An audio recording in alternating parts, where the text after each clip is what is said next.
Al-Quran bukan hanya merekam perjalanan agama-agama besar yang sudah dikenal luas. Di dalamnya juga tersimpan jejak sejumlah kelompok kepercayaan kuno yang hingga kini masih menyisakan banyak pertanyaan. Mereka pernah hidup ribuan tahun silam, lalu menghilang dari panggung sejarah. Meski begitu, nama dan keberadaan mereka tetap diabadikan dalam ayat-ayat Al-Quran. Sampai sekarang, asal-usul, keyakinan, dan kehidupan mereka masih terus menjadi bahan kajian para sejarawan dan ahli tafsir. Salah satu ayat yang menjadi landasan pembahasan tentang kelompok-kelompok ini terdapat dalam surat Al-Hajj ayat ke-17. Ayat tersebut menyebut orang-orang beriman, kaum Yahudi, kaum Nasrani, lalu menyandingkan mereka dengan kelompok yang terdengar jauh lebih asing, seperti kaum Syabi'un, kaum Majusi, dan orang-orang musyrik. Penyebutan itu menunjukkan bahwa kelompok-kelompok tersebut benar-benar pernah ada dan memiliki tempat dalam kehidupan spiritual masyarakat dunia pada masa lampau.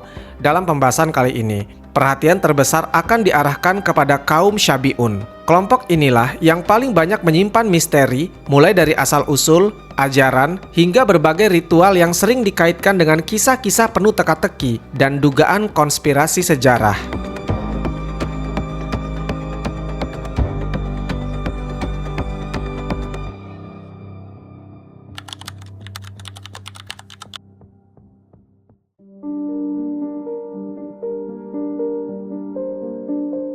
Nama ketiga kelompok ini sebenarnya sudah memberikan gambaran tentang ciri kepercayaan mereka. Istilah Syabi'un berasal dari kata syaba'a, yang berarti meninggalkan tradisi lama atau berpindah dari satu keyakinan ke keyakinan yang lain.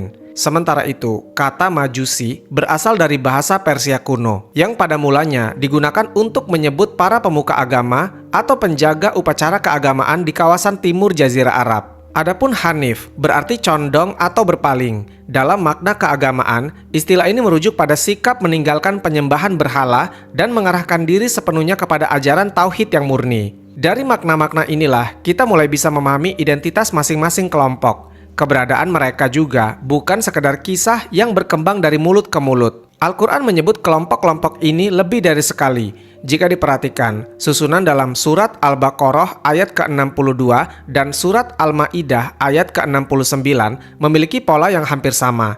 Dalam kedua ayat tersebut, kaum Syabi'un disejajarkan dengan orang-orang beriman, kaum Yahudi, dan kaum Nasrani. Pengulangan susunan seperti ini menunjukkan bahwa mereka memang dikenal sebagai bagian dari realitas keagamaan pada masa itu, bukan sekedar kelompok yang keberadaannya diperdebatkan. Jika dilihat dari sudut pandang teologi, ketiga kelompok ini menempati posisi yang cukup khas di antara agama-agama besar pada masa lampau. Kehadiran mereka memperlihatkan bahwa dunia keagamaan ketika itu jauh lebih beragam daripada yang sering dibayangkan.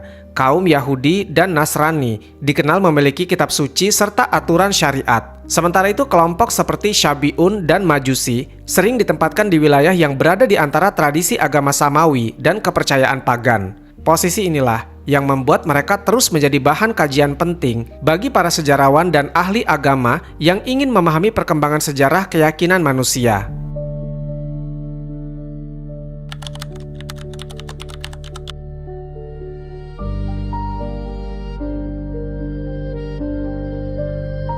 Kaum Mandean sejak lama hidup di kawasan subur yang membentang di sepanjang sungai Tigris dan Efrat, terutama di wilayah Irak bagian selatan serta barat daya Iran. Konflik dan perang yang terus berlangsung di Timur Tengah membuat banyak dari mereka meninggalkan tanah kelahirannya.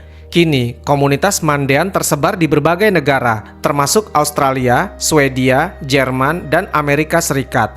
Jumlah penganutnya pun terus menyusut. Saat ini diperkirakan hanya tersisa sekitar 60.000 hingga 70.000 orang di seluruh dunia. Sementara populasi yang masih bertahan di Irak semakin sedikit. Komunitas yang tersisa dipimpin oleh Dewan Pendeta tertinggi yang memiliki kewenangan dalam menjaga tradisi sekaligus menafsirkan hukum agama mereka.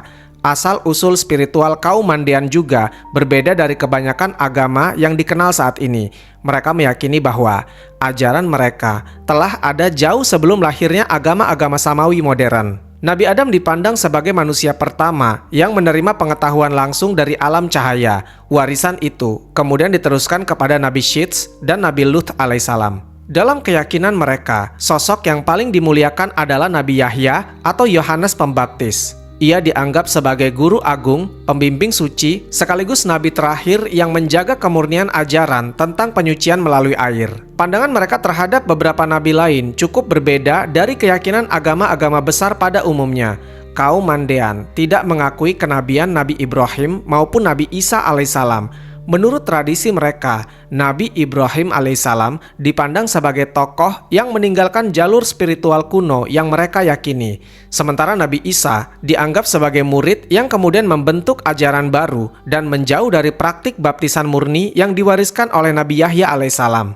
Perbedaan keyakinan inilah yang membuat batas teologis antara kaum Mandean dan umat Yahudi maupun Nasrani menjadi sangat jelas. Seluruh ajaran agama mereka tersimpan dalam kitab suci yang bernama Ginza Rabbah, yang berarti harta karun besar. Kitab ini berisi kumpulan wahyu, petunjuk moral, dan kisah penciptaan alam semesta. Isinya terbagi menjadi dua bagian. Bagian kanan membahas kehidupan manusia, sedangkan bagian kiri mengulas perjalanan jiwa setelah kematian. Naskah tersebut ditulis menggunakan bahasa Mandai kuno, yaitu salah satu dialek dari rumpun bahasa Aram yang memakai aksara khusus. Bahasa ini sudah tidak digunakan dalam percakapan sehari-hari dan hanya benar-benar dikuasai oleh kalangan tertentu, terutama para pendeta yang bertugas menjaga keaslian isi kitab. Dalam kehidupan sehari-hari, kaum Mandean menjalankan sembahyang 3 kali, yaitu pagi, siang, dan sore. Saat beribadah, arah yang mereka tuju bukan ke Mekah ataupun Yerusalem, melainkan ke utara, tepat ke arah bintang kutub. Arah itu dipercaya sebagai gerbang menuju alam cahaya yang suci. Sebelum berdoa, mereka harus membersihkan diri dengan air. Meski begitu, ritual yang paling penting adalah masbuta, yaitu baptisan yang dilakukan berulang kali di sungai atau air yang mengalir, yang mereka sebut Yardena. Praktik ini berbeda dengan baptisan yang hanya dilakukan sekali dalam beberapa agama lain. Seorang Mandean akan menjalani baptisan setiap kali merasa melakukan dosa, setelah melahirkan, menjelang pernikahan, bahkan saat prosesi kematian. Tujuannya adalah menjaga kesucian jiwa agar tetap terhubung dengan alam cahaya. Di tempat ibadah maupun lokasi pelaksanaan baptisan selalu terdapat lambang suci yang bernama drafsha. Bentuknya berupa tiang kayu bersilang yang sekilas tampak seperti salib. Seluruh kayunya dibalut oleh kain sutra putih secara longgar sebagai lambang cahaya suci, sementara bagian atasnya dihiasi ranting pohon zaitun. Meski bentuknya menyerupai salib, kaum Mandean menegaskan bahwa drafsha tidak berkaitan dengan simbol penyalipan dalam agama Kristen. Bagi mereka lambang ini melambangkan kedamaian, kemurnian, serta cahaya kebaikan dari Tuhan yang mengusir kegelapan. Kehidupan keagamaan mereka dipimpin oleh pendeta tertinggi yang disebut Ganzibra. Tugasnya tidak hanya memimpin berbagai ritual suci, tetapi juga menjaga naskah keagamaan serta menyelesaikan persoalan sosial yang muncul di tengah komunitas. Para Ganzibra menjalani aturan hidup yang sangat ketat. Salah satu aturan yang paling mudah dikenali adalah larangan memotong rambut dan janggut sepanjang hidupnya. Rambut dan janggut dibiarkan tumbuh apa adanya sebagai bentuk penghormatan terhadap tubuh yang diyakini telah diciptakan dalam keadaan sempurna. Keanggotaan dalam komunitas Mandean juga diatur dengan aturan yang sangat tertutup. Mereka tidak menerima orang luar yang ingin memeluk agama ini. Seseorang hanya diakui sebagai Mandean apabila lahir dari ayah dan ibu yang sama-sama berasal dari keturunan Mandean. Jika ada anggota yang menikah dengan orang di luar komunitas, hak keagamaannya dianggap gugur. Status tersebut juga berlaku bagi keturunannya, sehingga mereka tidak lagi diakui sebagai bagian dari garis keturunan Mandean.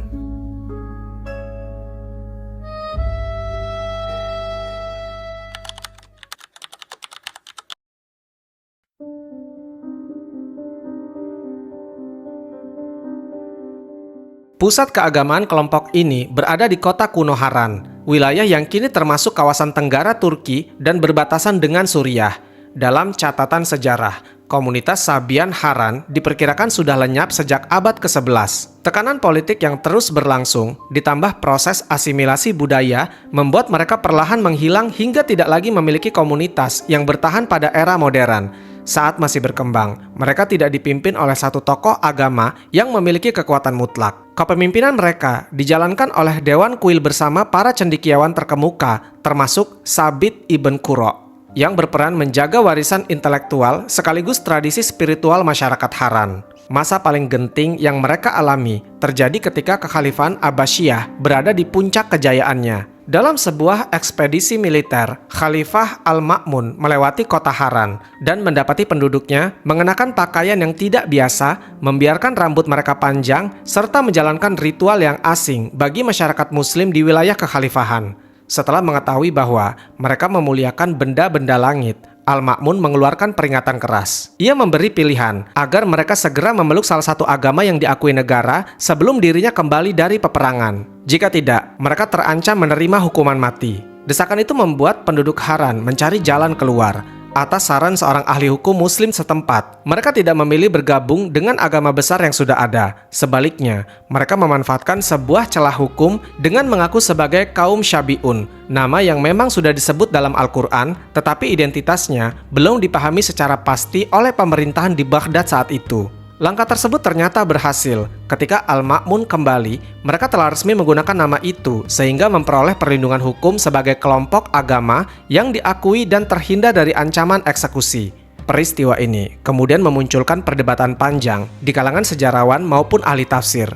Banyak penelitian menunjukkan adanya perbedaan mendasar antara ajaran Sabian Haran yang dekat dengan penghormatan terhadap benda-benda langit dan gambaran Syabi'un dalam Al-Quran yang lebih sering dipahami sebagai kelompok yang mengimani Tuhan. Karena perbedaan itulah, tidak sedikit sejarawan berpendapat bahwa masyarakat Haran sebenarnya hanya memakai nama Syabi'un sebagai perlindungan politik agar tradisi kuno mereka tetap dapat bertahan. Sesudah memperoleh pengakuan hukum di bawah pemerintahan Islam, komunitas Haran semakin aktif berinteraksi dengan dunia ilmu pengetahuan. Mereka menerjemahkan karya-karya filsafat Yunani, terutama pemikiran Plato dan Aristoteles, lalu memadukannya dengan ajaran Hermetisisme yang menekankan pencarian pengetahuan rahasia tentang alam semesta. Dari perpaduan itu, lahirlah sistem keyakinan yang lebih filosofis.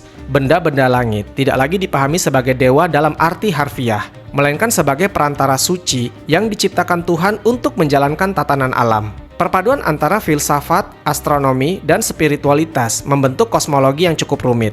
Di Haran berdiri 7 kuil besar yang masing-masing dipersembahkan bagi 7 benda langit utama yang mereka kenal, yaitu matahari, bulan, Saturnus, Jupiter, Mars, Venus, dan Merkurius. Setiap kuil memiliki bentuk yang berbeda sebagai simbol planet yang diwakilinya. Ada kuil berbentuk lingkaran untuk matahari, sementara kuil lainnya dibuat dengan bentuk geometris yang berbeda, lalu dihias warna-warna yang dipercaya selaras dengan karakter planet tersebut. Dalam praktik ibadah sehari-hari, mereka bersembayang 3 kali sehari, yaitu saat matahari terbit, tengah hari, dan menjelang matahari terbenam. Sebelum memulai ritual, mereka membersihkan diri menggunakan air dan mengenakan jubah putih sebagai lambang kesucian. Ketika berdoa, mereka menghadap ke utara atau mengarahkan pandangan ke planet yang dianggap sedang memiliki pengaruh kuat di langit. Doa-doa dibaca dalam bahasa Aram kuno, disertai pembakaran kemenyan dan persembahan hewan sebagai bentuk penghormatan kepada kekuatan spiritual yang mereka kaitkan dengan planet-planet tersebut.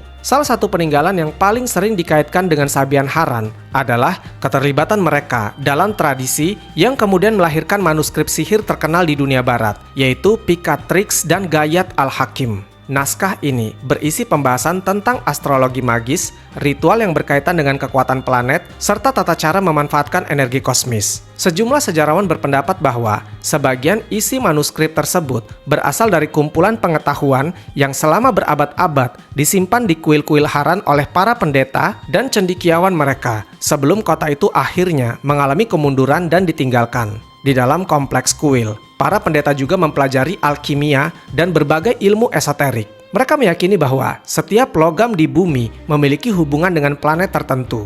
Misalnya, emas yang dikaitkan dengan matahari dan perak dengan bulan. Berdasarkan keyakinan itu, mereka mencoba melakukan transmutasi logam melalui ritual kimia. Mereka percaya bahwa posisi bintang pada waktu-waktu tertentu dapat dimanfaatkan untuk pengobatan, memengaruhi cuaca, bahkan memengaruhi pikiran seseorang dari kejauhan.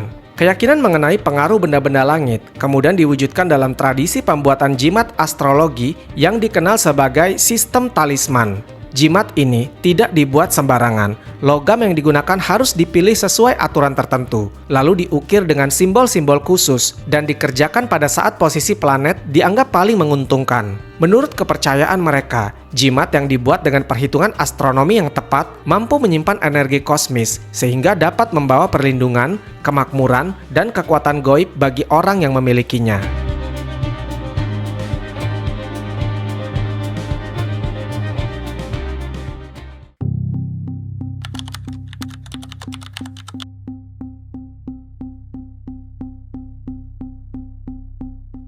Hubungan antara pengetahuan yang dijaga oleh kaum Sabian Haran dan sejumlah organisasi rahasia di Barat telah lama melahirkan banyak teori konspirasi. Salah satu yang paling sering dibahas adalah dugaan adanya keterikatan antara tradisi Hermetisisme yang mereka pelihara dengan dasar pemikiran Freemasonry. Gagasan mengenai susunan kosmos, rahasia alam semesta, dan pengetahuan tersembunyi diyakini sebagian kalangan menyebar ke Eropa lewat jalur-jalur yang tidak banyak tercatat selama masa Perang Salib.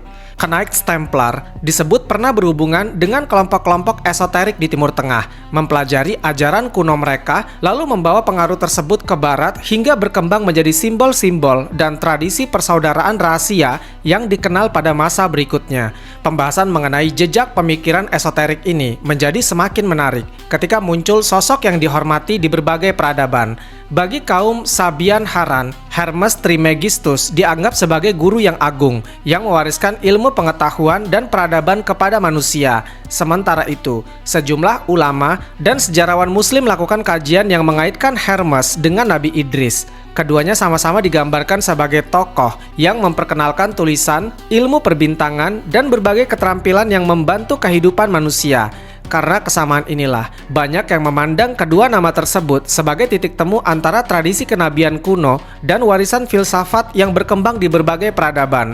Dalam ranah hukum Islam, keberadaan kaum Syabi'un juga memunculkan perdebatan yang berlangsung cukup lama. Para ahli fikih berbeda pandangan mengenai status mereka. Sebagian mempertanyakan apakah mereka dapat dimasukkan ke dalam kategori ahlul kitab atau tidak. Ketidakpastian mengenai asal-usul dan identitas keagamaan mereka bukan sekedar persoalan teori, tetapi berpengaruh langsung pada kehidupan masyarakat Muslim pada masa itu.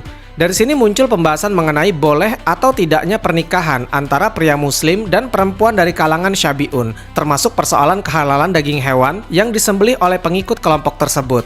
Ketika memasuki masa modern, perhatian banyak peneliti tertuju pada kaum Mandean yang sering dianggap sebagai sisa komunitas Syabi'un asli yang masih bertahan hingga sekarang. Selama berabad-abad, mereka hidup di kawasan sekitar Sungai Tigris dan Efrat, wilayah yang membentang dari Irak dan Iran.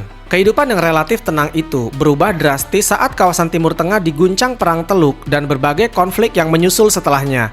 Kekerasan, ketidakstabilan, dan persekusi membuat banyak anggota komunitas ini kehilangan tempat tinggalnya. Demi keselamatan, sebagian besar akhirnya meninggalkan tanah leluhur mereka dan mencari perlindungan di negara-negara barat. Perpindahan besar-besaran tersebut menghadirkan tantangan baru yang tidak kalah berat. Setelah menetap di negara-negara seperti Swedia, Australia, dan Amerika Serikat, mereka harus berhadapan dengan ancaman hilangnya identitas budaya. Banyak generasi muda mulai jarang menggunakan bahasa Mandaik, yaitu bahasa kuno yang menjadi kunci untuk memahami kitab suci dan tradisi keagamaan mereka. Kesulitan lain muncul karena ritual baptis yang menjadi bagian penting dari kepercayaan Mandean mensyaratkan penggunaan air sungai yang mengalir alami. Di lingkungan baru, syarat ini tidak selalu mudah dipenuhi. Akibatnya, warisan spiritual yang telah bertahan selama ribuan tahun kini berada dalam situasi yang semakin rentan dan menghadapi ancaman kepunahan yang nyata.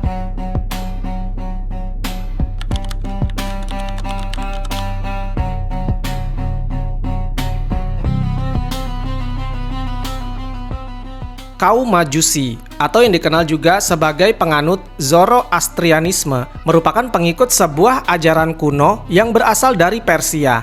Ajaran ini berakar pada pemikiran Zarathustra, yaitu seorang tokoh spiritual yang merumuskan keyakinan mereka ke dalam kitab suci Avesta. Di dalamnya terdapat doa-doa, aturan kehidupan, dan nyanyian pujian yang menjadi pedoman beragama masyarakat Persia selama berabad-abad, jauh sebelum Islam hadir di wilayah tersebut. Keyakinan mereka banyak bertumpu pada gagasan tentang pertarungan antara dua kekuatan besar yang terus berlangsung di alam semesta. Ahura Mazda dipandang sebagai sumber cahaya, kebaikan, dan kebijaksanaan. Lawannya adalah Angra Mainyu, yaitu roh yang mewakili kegelapan, kejahatan, dan kerusakan. Dalam pandangan ini, setiap manusia ikut terlibat melalui pilihan yang mereka ambil dalam kehidupan sehari-hari, apakah berpihak pada kebaikan atau justru sebaliknya. Banyak orang menganggap kaum Majusi sebagai penyembah api. Anggapan itu sebenarnya muncul dari kesalahpahaman yang sudah berlangsung lama. Bagi penganut Zoroastrianisme, api bukanlah sosok yang disembah. Api dihormati karena dianggap melambangkan kemurnian, kehangatan, dan cahaya Tuhan yang menerangi dunia. Saat berdoa, api berfungsi sebagai simbol sakral yang membantu mengarahkan ibadah mereka, bukan sebagai objek penyembahan. Dalam sejarah Islam, keberadaan kaum Majusi juga mendapat perhatian khusus. Dasarnya berasal dari hadis Nabi Muhammad SAW ketika berhadapan dengan komunitas Majusi di wilayah Hajar atau Bahrain. Dari peristiwa itu, lahir sebuah ketentuan yang menempatkan mereka dalam posisi yang diperlakukan serupa dengan Ahlul Kitab. Kebijakan tersebut memberi ruang bagi mereka untuk tetap menjalankan kehidupan di bawah pemerintahan Islam. Meski begitu, status ini melahirkan sejumlah pembahasan fikih yang cukup unik. Pemerintahan Islam menerima pembayaran jizyah dari kaum Majusi sebagai bagian dari perlindungan yang diberikan kepada mereka. Pada saat yang sama, terdapat batasan tertentu dalam hukum Islam seperti larangan bagi laki-laki Muslim untuk menikahi perempuan Majusi dan larangan mengonsumsi hewan yang disembelih menurut tata cara ritual mereka.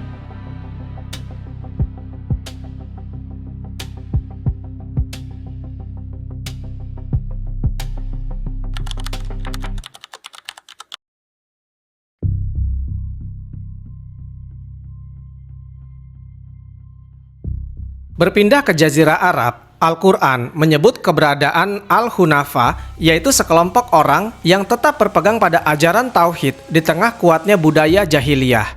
Nabi Ibrahim alaihissalam digambarkan sebagai teladan utama yang meletakkan dasar jalan hidup tersebut. Inti ajarannya adalah penghambaan sepenuhnya kepada satu Tuhan, tanpa menyekutukannya dengan apapun. Menjelang masa kenabian Muhammad SAW, muncul sejumlah pencari kebenaran yang sering disebut sebagai The Seekers. Mereka hidup di Mekah dan tidak lagi menerima praktik penyembahan berhala yang menjadi tradisi masyarakat Quraisy. Walaupun menolak keyakinan yang berlaku di sekeliling mereka, mereka juga tidak langsung bergabung dengan komunitas Yahudi ataupun Nasrani. Yang mereka cari adalah ajaran Tauhid yang diyakini masih tersisa dari warisan Nabi Ibrahim alaihissalam. Salah satu nama yang paling sering disebut adalah Zaid bin Amr bin Nufail. Ia secara terbuka menolak menyembah berhala-berhala yang ada di sekitaran Ka'bah. Ia juga enggan memakan daging yang dipersembahkan untuk berhala dan terus menyuarakan penolakannya terhadap kebiasaan jahiliyah. Sikap itu membuatnya hidup terasing dan tidak jarang mendapat penolakan dari masyarakatnya sendiri. Ada pula Warokah bin Naufal yang menempuh jalan yang berbeda. Jika Zaid lebih dikenal karena sikap dan tindakannya di tengah masyarakat, Warokah memilih mendalami pencarian spiritual melalui ilmu pengetahuan.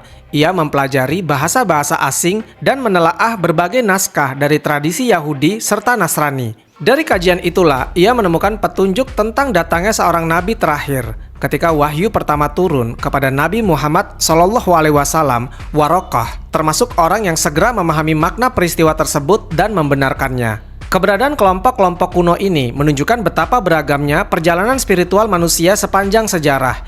Kisah mereka memperlihatkan bahwa pencarian terhadap Tuhan, kebenaran, dan makna hidup telah berlangsung jauh sebelum lahirnya banyak tradisi keagamaan yang dikenal saat ini. Berbagai jejak itu juga menjadi bagian penting dalam memahami lanskap kepercayaan yang pernah berkembang di dunia dan bagaimana Al-Quran merekam sebagian di antaranya.